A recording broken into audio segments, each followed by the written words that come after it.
एक प्राचीन कथा के अनुसार बहुत समय पहले एक साहूकार था जिसके 7 बेटे और एक बेटी थी।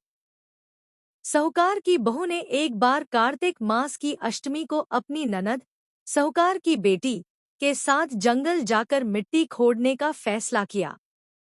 वे दोनों घर को रंगने के लिए मिट्टी खोदने लगी। जब बहू मिट्टी खोद रही थी तो उसके हाथ से गलती से कुदाल एक सेह सही के बच्चे को लग गई और वो मर गया। सेह गुस्से में आई और श्राप दिया कि जिन्होंने उसके बच्चे को मारा है उनके सारे बच्चे मर जाएंगे। बहू जब घर लौट कर आई तो यूं पता चला कि उसके 7 के 7 बेटे एक एक करके मर गए हैं। ये देखकर साहूकार और उसकी बहू बहुत दुखी हुए। बहू को सेह के श्राप की बात याद आई। उसने अपने दुख का कारण सास को बताया। सास ने उसे समझाया कि ये सब उसी पाप का फल है और उसे सेह माता की पूजा करनी चाहिए। बहू ने सेह माता की पूजा करने का फैसला किया। वो सेह माता के पास गई और उनसे क्षमा मांगी। सेह माता ने दया करते हुए माफ कर दिया और कहा कि वो अहोई अष्टमी का व्रत रखे।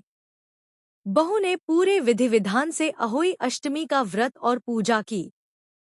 अहोई माता प्रसन्न हो गई और उसके सारे पुत्रों को फिर से जीवन दान दे दिया। जब बहू घर आई तो उसने देखा कि उसके 7 के 7 बेटे जिंदा है। ये देखकर सब लोग बहुत खुश हुए। तब से हर साल अहोई अष्टमी का व्रत किया जाने लगा। कथा का सार: ये व्रत अपनी संतान की लंबी उम्र, स्वास्थ्य और सुख समृद्धि के लिए किया जाता है। महिलाएं निर्जला व्रत रखती है और अहोई माता से अपने बच्चों के कल्याण की प्रार्थना करती है।